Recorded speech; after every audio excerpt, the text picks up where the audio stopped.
Thank you.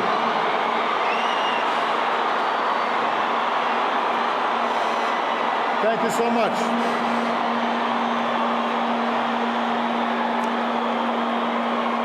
Thank you.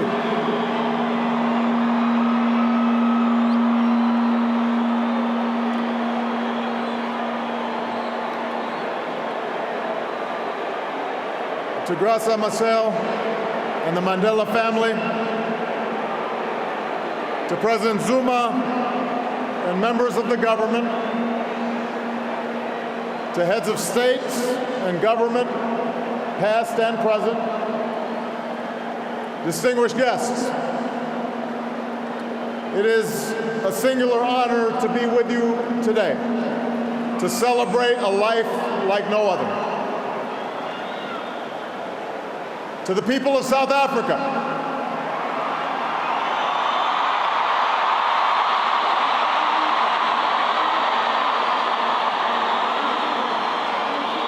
people of every race and every walk of life, the world thanks you for sharing Nelson Mandela with us. His struggle was your struggle.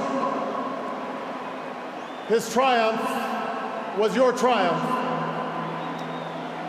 Your dignity and your hope found expression in his life, and your freedom, your democracy, is his cherished legacy. It is hard to eulogize any man, to capture in words not just the facts and the dates that make a life, but the essential truth of a person, their private joys and sorrows, the quiet moments and unique qualities that illuminate someone's soul. How much harder to do so for a giant of history who moved a nation toward justice and in the process moved billions around the world. Born during World War I, far from the corridors of power, a boy raised herding cattle and tutored by the elders of his Thembu tribe, Madiba would emerge as the last great liberator of the 20th century. Like Gandhi, he would lead a resistance movement, a movement that at its start had little prospect for success. Like Dr. King, he would give potent voice to the claims of the oppressed and the moral necessity of racial justice. He would endure a brutal imprisonment that began in the time of Kennedy and Khrushchev and reached the final days of the Cold War. Emerging from prison without the force of arms, he would, like Abraham Lincoln, hold his country together when it threatened to break apart. And like America's founding fathers, he would erect a constitutional order to preserve freedom for future generations, a commitment to democracy and rule of law, ratified not only by his election, but by his willingness to step down from power after only one term. In the arc of his life, we see a man who earned his place in history through struggle and shrewdness and persistence and faith. He tells us what is possible, not just in the pages of history books, but in our own lives as well. Mandela showed us the power of action, of taking risks on behalf of our ideals.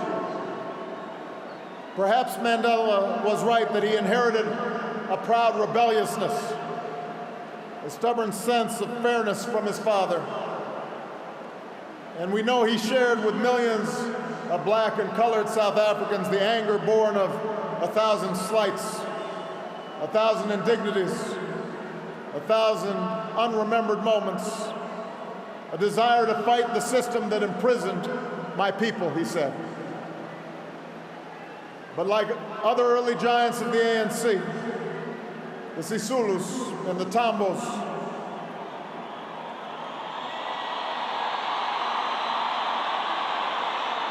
Madiba disciplined his anger and channeled his desire to fight into organization and platforms and strategies for action so men and women could stand up for their God-given dignity.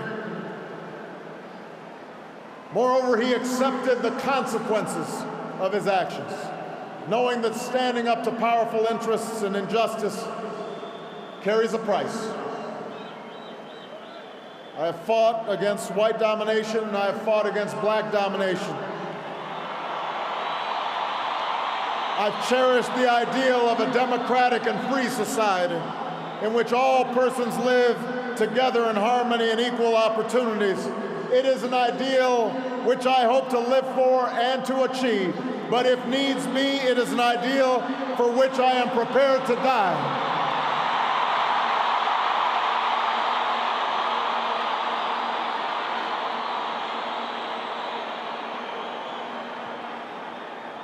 Mandela taught us the power of action, but he also taught us the power of ideas, the importance of reason and arguments, the need to study not only those who you agree with, but also those who you don't agree with. He understood that ideas cannot be contained by prison walls or extinguished by a sniper's bullet.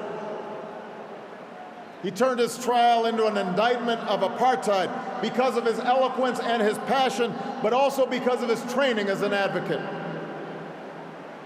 He used decades of prison to sharpen his arguments, but also to spread his thirst for knowledge to others in the movement. And he learned the language and the customs of his oppressors so that one day he might better convey to them how their own freedom depends upon his.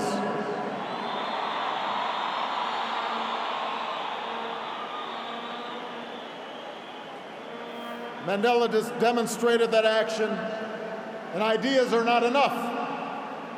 No matter how right, they must also be chiseled in the law and institutions. He was practical, testing his beliefs against the hard surface of circumstance and history.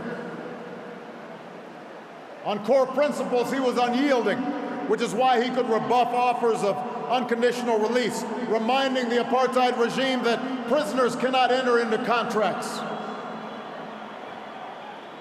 But as he showed in painstaking negotiations to transfer power and draft new laws, he was not afraid to compromise for the sake of a larger goal. And because he was not only a leader of a movement, but a skillful politician, the Constitution that emerged was worthy of this multiracial democracy, true to his vision of laws that protect minority as well as majority rights and the precious freedoms of every South African. And finally, Mandela understood the ties that bind the human spirit. There's a word in South Africa, Ubuntu.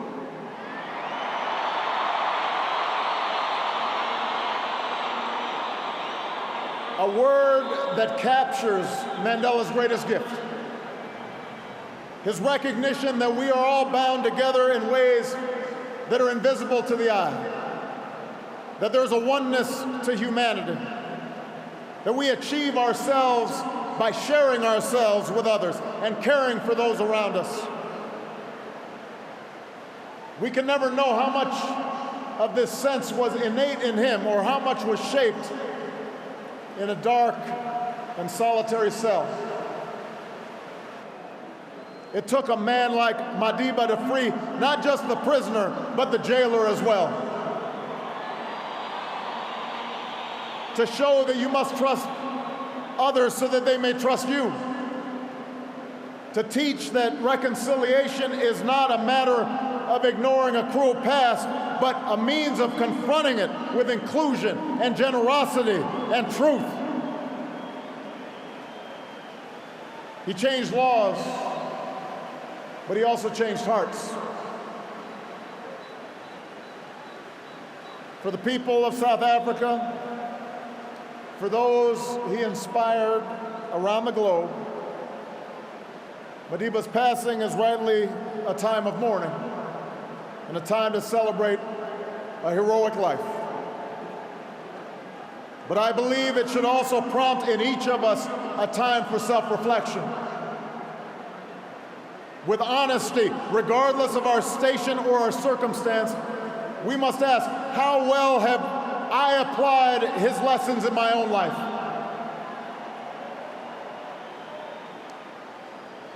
It's a question I ask myself as a man and as a president.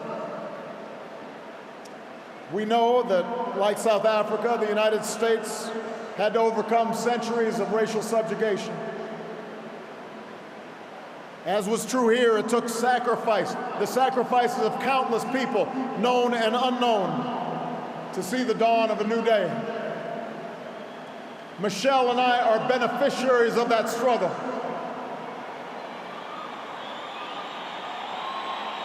But in America and in South Africa and in countries all around the globe, we cannot allow our progress to cloud the fact that our work is not yet done. The struggles that follow the victory of formal equality or universal franchise may not be as filled with drama and moral clarity as those that came before, but they are no less important. For around the world today, we still see children suffering from hunger and disease. We still see rundown schools. We still see young people without prospects for the future. Around the world today, men and women are still imprisoned for their political beliefs and are still persecuted for what they look like and how they worship and who they love. That is happening today.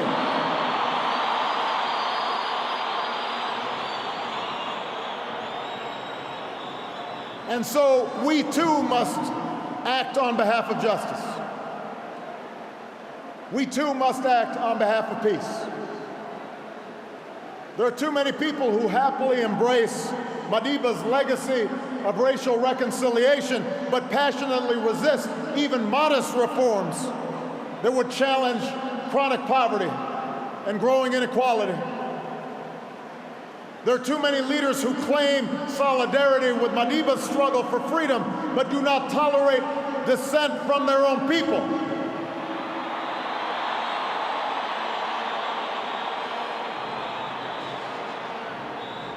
And there are too many of us on the sidelines, comfortable in complacency or cynicism, when our voices must be heard. The questions we face today, how to promote equality and justice, how to uphold freedom and human rights, how to end conflict and sectarian war, these things do not have easy answers. But there were no easy answers in front of that child born in World War I. Nelson Mandela reminds us that it always seems impossible until it is done. South Africa shows that is true. South Africa shows we can change, that we can choose a world defined not by our differences, but by our common hopes. We can choose a world defined not by conflict, but by peace and justice and opportunity.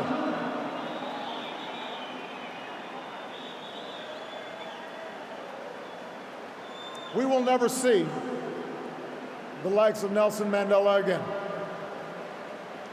But let me say to the young people of Africa and the young people around the world, you too can make his life work your own.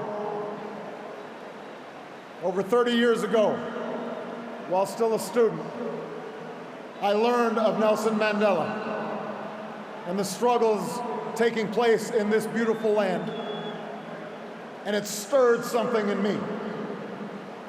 It woke me up to my responsibilities, to others and to myself, and it set me on an improbable journey that finds me here today. And while I will always fall short of Madiba's example, he makes me want to be a better man. He speaks to what's best inside us. After this great liberator is laid to rest, and when we've returned to our cities and villages and rejoined our daily routines, let us search for his strength. Let us search for his largeness of spirit somewhere inside of ourselves. And when the night grows dark, when injustice weighs heavy on our hearts, when our best laid plans seem beyond our reach, let us think of Madiba and the words that brought him comfort within the four walls of his cell. It matters not how straight the gate, how charged the punishment, the scroll. I am the master of my fate. I am the captain of my soul. What a magnificent soul it was. We will miss him deeply. May God bless the memory of Nelson Mandela. May God bless the people of South Africa.